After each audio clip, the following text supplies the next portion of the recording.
ओम श्री परमात्मने नमः। ओम नमो भगवते वासुदेवाय। आज श्रीमद् भागवत महापुराण कथा पंचम स्कंद से अध्याय 21 की पावन कथा में हम आज सुन रहे हैं सूर्य के रथ और सूर्य की गति का वर्णन। और इसी के साथ सुनेंगे भिन्न भिन्न ग्रहों की स्थिति और उन ग्रहों की गति का वर्णन। ओम श्री कृष्णाय नमो नमः। श्री शुकदेव जी परीक्षित से कहते हैं कि हे राजन, परिमाण और लक्षणों के सहित इस भूमंडल का कुल इतना ही विस्तार है, सो हमने तुम्हें बता दिया है। इसी के अनुसार विद्वान लोग भूलोक का परिमाण बताते हैं। जिस प्रकार चना मटर आदि के दो दलों में से एक का स्वरूप जान लेने से दूसरे का भी जाना जा सकता है, ठीक उसी प्रकार भूलोक के परिमाण से ही धूलोक का भी परिमाण जान लेना चाहिए। इन दोनों के बीच में अंतरिक्ष लोक है। यह इन दोनों का संधि स्थान है। इसके मध्य भाग में स्थित ग्रह और नक्षत्रों के अधिपति भगवान सूर्य अपने ताप और प्रकाश से तीनों लोकों को तपाते और प्रकाशित करते रहते हैं। वे उत्तरायण, दक्षिणायन और विषुवत नाम वाली क्रमशः मंद, शीघ्र और समान गतियों से चलते हुए समय के अनुसार मकर आदि राशियों में ऊंचे नीचे और समान स्थानों में जाकर दिन रात को बड़ा, छोटा या फिर समान कर देते हैं। जब सूर्य भगवान मेष या तुला राशि पर आते हैं तब दिन रात समान हो जाते हैं। जब वृष आदि 5 राशियों में चलते हैं तब प्रतिमास राशियों में एक एक घड़ी कम होती जाती है और उसी हिसाब से दिन बढ़ते जाते हैं। जब वृश्चिक आदि 5 राशियों में चलते हैं तब दिन और रात्रियों में इसके विपरीत परिवर्तन होता है। इस प्रकार दक्षिणायन आरंभ होने तक दिन बढ़ते रहते हैं और उत्तरायण लगने तक रात्रियां बढ़ती हैं। इस प्रकार पंडित जन मानसोत्तर पर्वत पर सूर्य की परिक्रमा का मार्ग 9 करोड़ 51 लाख योजन बताते हैं। उस पर्वत पर मेरु के पूर्व की ओर इंद्र की देवधानी, दक्षिण में यमराज की संयमनी, पश्चिम में वरुण की निम्लोचनी और उत्तर में चंद्रमा की विभावरी नाम की पुरियां हैं। इन पुरियों में मेरु के चारों ओर समय समय पर सूर्योदय, मध्याह्न, सायंकाल और अर्धरात्रि होते रहते हैं। इन्हीं के कारण संपूर्ण जीवों की प्रवृत्ति या निर्वृत्ति होती है। हे राजन, जो लोग सुमेरु पर रहते हैं उन्हें तो सूर्यदेव सदा मध्याह्न कालीन रहकर ही तपाते रहते हैं। वे अपनी गति के अनुसार अश्विनी आदि नक्षत्रों की ओर जाते हुए यद्यपि मेरु को बाईं ओर रखकर चलते हैं तो भी सारे ज्योतिर्मंडल को घुमाने वाली निरंतर दाईं ओर बहती हुई प्रवाह वायु के द्वारा घुमा दिए जाने से वे उसे दाईं ओर रखकर चलते जान पड़ते हैं। जिस पुरी में सूर्य भगवान का उदय होता है उसके ठीक दूसरी ओर की पुरी में वे अस्त होते हुए मालूम होंगे और जहां वे लोगों को पसीने पसीने करके तपा रहे होंगे उसके ठीक सामने की ओर आधी रात होने के कारण वे उन्हें निंद्रावश किए होंगे। जिन लोगों के मध्याह्न के समय वे स्पष्ट दिख रहे होंगे वे ही जब सूर्य सौम्य दिशा में पहुंच जाए तब उनका दर्शन नहीं कर सकेंगे। सूर्यदेव जब इंद्र की पुरी से यमराज की पुरी को चलते हैं तब वह 15 घड़ी में 2.25 करोड़ और 12.5 लाख योजन से कुछ 25,000 योजन अधिक चलते हैं। फिर इसी क्रम से वे वरुण और चंद्रमा की पुरियों को पार करके पुनः इंद्र की पुरी में पहुंचते हैं। इस प्रकार चंद्रमा आदि अन्य ग्रह भी ज्योतिष चक्र में अन्य नक्षत्रों के साथ साथ उदित और अस्त होते रहते हैं। इस प्रकार भगवान सूर्य का वेदमय रथ एक मुहूर्त में 34,800,000 योजन के हिसाब से चलता हुआ इन चारों पुरियों में घूमता रहता है। इसका संवत्सर नाम का एक चक्र अर्थात पहिया बतलाया जाता है। इसमें मास रूप 12 अरे हैं, ऋतु रूप 6 नेमियां हैं, 3 चौमासे रूप 3 नाभि आमन हैं। इस रथ की धुरी का एक सिरा मेरु पर्वत की चोटी पर है और दूसरा मानसोत्तर पर्वत पर है। इसमें लगा हुआ एक पहिया कोलू के पहिए के समान घूमता हुआ मानसोत्तर पर्वत के ऊपर चक्कर लगाता है और इसी धुरी में जिसका मूल भाग जुड़ा हुआ है, ऐसी एक धुरी और है। वह लंबाई में इससे चौथाई है। उसका ऊपरी भाग तलयंत्र के धुरे के समान ध्रुवलोक से लगा हुआ है। इस रथ में बैठने का स्थान 36 लाख योजन लंबा और 9 लाख योजन चौड़ा है। इसका जुआ भी 36 लाख योजन का ही लंबा है। उसमें अरुण नाम के सारथी ने गायत्री आदि छंदों के से नाम वाले 7 घोड़े जोत रखे हैं। वे ही इस रथ पर बैठे हुए भगवान सूर्य को लेकर चलते हैं। सूर्यदेव के आगे उन्हीं की ओर मुख करके बैठे हुए अरुण उनके सारथी का कार्य करते हैं। भगवान सूर्य के आगे अंगूठे के पोरवे के बराबर आकार वाले वाल खिल्ले आदि 60,000 ऋषि स्वस्ति वाचन के लिए नियुक्त हैं। वे उनकी स्तुति करते रहते हैं। इनके अतिरिक्त ऋषि, गंधर्व, अप्सरा, नाग, यक्ष, राक्षस और देवता भी, जो कुल मिलाकर 14 हैं, किंतु जोड़े से रहने के कारण 7 गण कहे जाते हैं। प्रत्येक मास में भिन्न भिन्न नामों वाले होकर अपने भिन्न भिन्न कर्मों से प्रत्येक मास में भिन्न भिन्न नाम धारण करने वाले आत्म स्वरूप भगवान सूर्य की दो मिलकर उपासना करते हैं। इस प्रकार भगवान सूर्य भूमंडल के 9 करोड़ 51 लाख योजन लंबे घेरे में से प्रत्येक क्षण में 2002 योजन की दूरी पार कर लेते हैं। ओम नमो नारायण, ओम नमो नारायण। शुकदेव जी की इस बात को सुनकर राजा परीक्षित ने उनसे पूछा कि हे भगवान, आपने जो कहा कि यद्यपि भगवान सूर्य राशियों की ओर जाते समय मेरु और ध्रुव को दाईं ओर रखकर चलते हुए मालूम होते हैं, किंतु वस्तुतः उनकी गति दक्षिणावर्त नहीं होती। इस विषय को हम किस प्रकार से समझें? यह सुनकर श्री शुकदेव जी ने परीक्षित से कहा कि हे राजन, जैसे कुम्हार के घूमते हुए चाक पर बैठकर उसके साथ घूमती हुई चींटी आदि की अपनी गति उससे भिन्न ही है, क्योंकि वह भिन्न भिन्न समय में उस चक्र के भिन्न भिन्न स्थानों में देखी जाती है।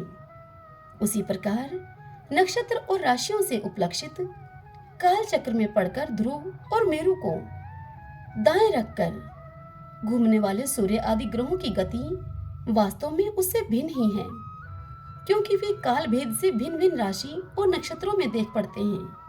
वेद और विद्वान लोग भी जिनकी गति को जानने के लिए उत्सुक रहते हैं, वे साक्षात आदि पुरुष भगवान नारायण ही लोगों के कल्याण और कर्मों की शुद्धि के लिए अपने वेदमय विग्रह काल को 12 मासों में विभक्त करके वसंत आदि 6 ऋतुओं में उनके यथा योग्य गुणों का विधान करते हैं। इस लोक में वर्णाश्रम धर्म का अनुसरण करने वाले पुरुष वेदत्रय द्वारा प्रतिपादित छोटे बड़े कर्मों से इंद्र आदि देवताओं के रूप में और योग के साधनों से अंतर्यामी रूप में उनकी श्रद्धा पूर्वक आराधना करके सुगमता से ही परम पद को प्राप्त कर सकते हैं। भगवान सूर्य संपूर्ण लोकों के आत्मा हैं। वे पृथ्वी और भूलोक के मध्य में स्थित आकाश मंडल के भीतर काल चक्र में स्थित होकर 12 मासों को भोगते हैं, जो संवत्सर के अवयव हैं और मेष आदि राशियों के नाम से प्रसिद्ध हैं।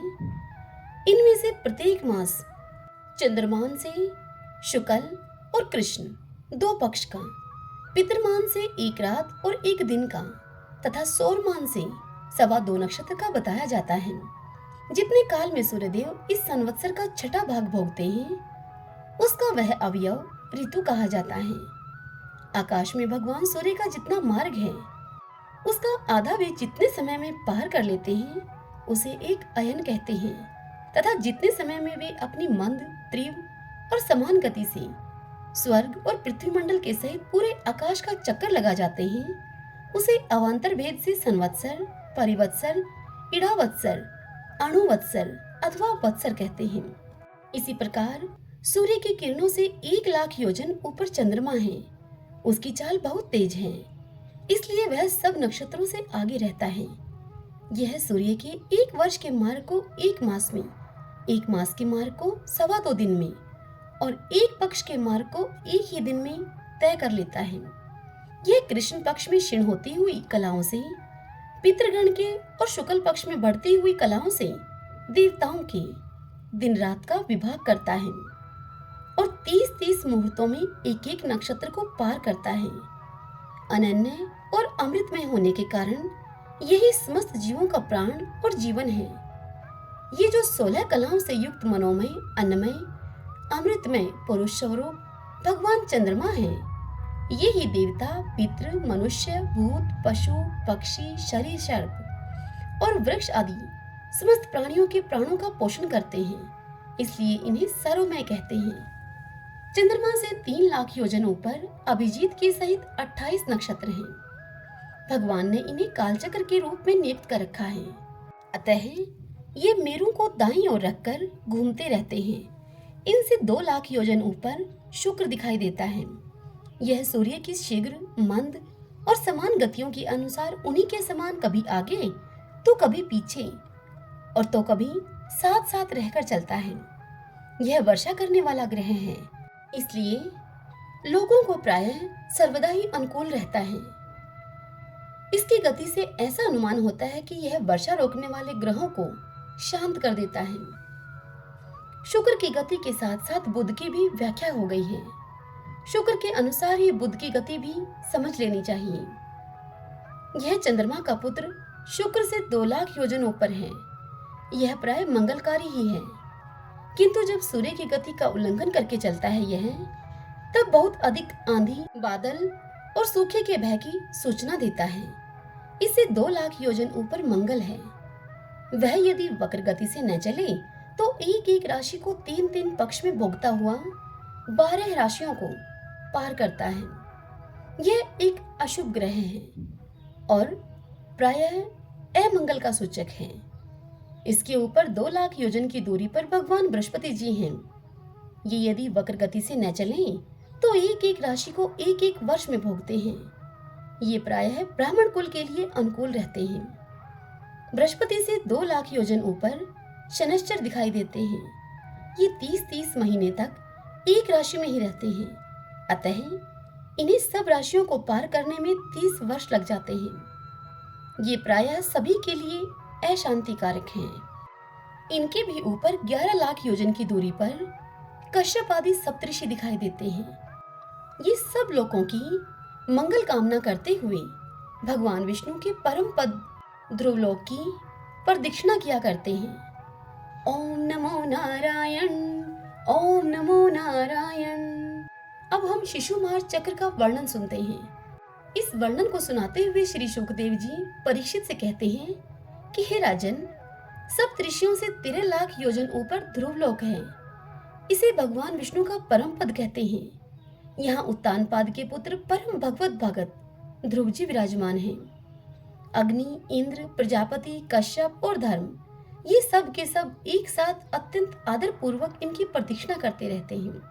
अब भी कल्प पर्यंत रहने वाले लोक इन्हीं के आधार पर स्थित हैं। इनका इस लोक का प्रभाव हम पहले 4थे स्कंद में वर्णन कर चुके हैं। सदा जागते रहने वाले अवयव गति भगवान काल के द्वारा जो ग्रह, नक्षत्र आदि ज्योतिर्गण निरंतर घुमाए जाते हैं, भगवान ने ध्रुवलोक को ही उन सबके आधार स्तंभ रूप से नियुक्त किया है। अतः यह एक ही स्थान में रहकर सदा प्रकाशित होता है।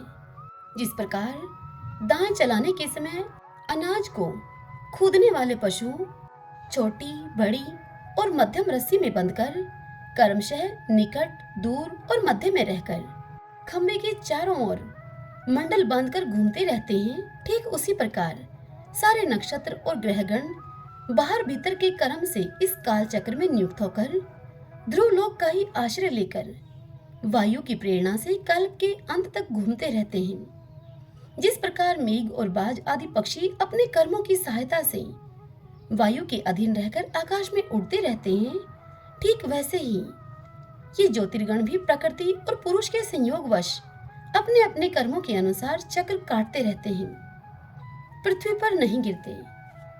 कोई कोई पुरुष भगवान की योगमाया के आधार पर स्थित इस ज्योतिष चक्र का शिशुमार के रूप में वर्णन करते हैं। वे कहते हैं कि यह शिशुमार कुंडली मारे हुए है और इसका मुख नीचे की ओर है। इसकी पूंछ के सिरे पर ध्रुव स्थित है। पूंछ के मध्य भाग में प्रजापति, अग्नि, इंद्र और धर्म है। पूंछ की जड़ में धाता और विधाता हैं। इसके कटी प्रदेश में सप्तऋषि हैं। यह शिशुमार दाहिनी ओर को सिकुड़कर कुंडली मारे हुए हैं। ऐसी स्थिति में अभिजीत से लेकर पुनर्वसु पर्यंत जो उत्तरायण के 14 नक्षत्र हैं, वे इसके दाहिने भाग में हैं और पुष्य से लेकर उत्तर आषाढ़ा पर्यंत जो दक्षिणायन के 14 नक्षत्र हैं, वे बाएं भाग में हैं। लोक में भी जब शिशुमार कुंडलाकार होता है तब उसकी दोनों ओर के अंगों की संख्या समान रहती है। उसी प्रकार यहाँ नक्षत्र संख्या में भी समानता है। इसकी पीठ में अजविथि अर्थात मूल, पूर्व आषाढ़ा और उत्तर आषाढ़ा नाम के 3 नक्षत्रों का समूह है और उदर में आकाश गंगा है। हे राजन, इसके दाहिने और बाएं कटी तटों में पुनर्वसु और पुष्य नक्षत्र हैं। पीछे के दाहिने और बाएं चरणों में आद्रा और अश्लेषा नक्षत्र हैं तथा दाहिने और बाएं नथुनों में कर्मशः, अभिजीत और उत्तर आषाढ़ा हैं। इसी प्रकार दाहिने और बाएं नेत्रों में श्रवण और पूर्व आषाढ़ा एवं दाहिने और बाएं कानों में धनिष्ठा और मूल नक्षत्र हैं। मघा आदि दक्षिणायन के 8 नक्षत्र बाएं पसलियों में और विपरीत कर्म से मृगशिरा आदि उत्तरायण के 8 नक्षत्र दाहिनी पसलियों में हैं। सतभिषा और ज्येष्ठा ये 2 नक्षत्र कर्मशः दाहिने और बाएं कंधों की जगह हैं। इसके ऊपर की थुथनी में अगस्त्य, नीचे की ठोड़ी में नक्षत्र रूप यम, मुखों में मंगल, लिंग प्रदेश में शनि, कुकुद में बृहस्पति, छाती में सूर्य, हृदय में नारायण, मन में चंद्रमा, नाभि में शुक्र, स्तनों में अश्विनी कुमार, प्राण और अपान में बुध, गले में राहु, समस्त अंगों में केतु और रोमों में संपूर्ण तारागण स्थित हैं। हे परीक्षित, यह भगवान विष्णु का सर्वदेहमय स्वरूप है। इसका नित्य प्रति सायंकाल के समय पवित्र और मौन होकर दर्शन करते हुए चिंतन करना चाहिए तथा इस मंत्र का जप करते हुए भगवान की स्तुति करनी चाहिए। संपूर्ण ज्योतिर्गणों के आश्रय, काल चक्र स्वरूप, सर्वदेवाधिपति परम पुरुष परमात्मा का हम नमस्कार पूर्वक ध्यान करते हैं। ग्रह, नक्षत्र और ताराओं के रूप में भगवान का आदि दैविक रूप प्रकाशित हो रहा है। वह तीनों समय उपयुक्त मंत्र का जप करने वाले पुरुषों के पाप नष्ट कर देता है। जो पुरुष प्रातः, मध्याह्न और सायंकाल में, इन तीनों काल में उनके इस आदि दैविक स्वरूप का नित्य प्रति चिंतन और वंदन करता है, उस मनुष्य के उस समय किए हुए पाप तुरंत नष्ट हो जाते हैं। हरि ओम तत्सत। ओम नमो भगवते वासुदेवाय। ओम श्री कृष्णाय नमो नमः। आज की यह कथा यहीं समाप्त हुई। इससे आगे की कथा में कल हम सुनेंगे राहु आदि की स्थिति, अतल आदि नीचे के लोकों का वर्णन तथा श्री शंकरषण देव का विवरण और उनकी स्तुति। कल हम इस पावन कथा का रसपान करेंगे। यदि आपने श्रीमद् भागवत की इस कथा से पहले की कथाएं अभी तक नहीं सुनी हैं और सुनना चाहते हैं तो आप प्लेलिस्ट में, इस चैनल की प्लेलिस्ट में जाइए और वहां से आप इन कथाओं का श्रवण कर सकते हैं। आपको यह कथाएं कैसी लगती हैं, इस वीडियो को लाइक करके कमेंट बॉक्स में जय श्री कृष्णा लिख के आप हमें अवश्य बताइए। अपने अपनों के साथ भी इन कथाओं को शेयर कीजिए और यदि आपने अभी तक हमारे इस चैनल को सब्सक्राइब नहीं किया है तो आप जरूर करें और बेल आइकन के बटन को दबाना बिल्कुल मत भूलिएगा ताकि आपको हमारे आने वाले नए वीडियोस की सभी जानकारी सबसे पहले मिल सके। हरे कृष्णा।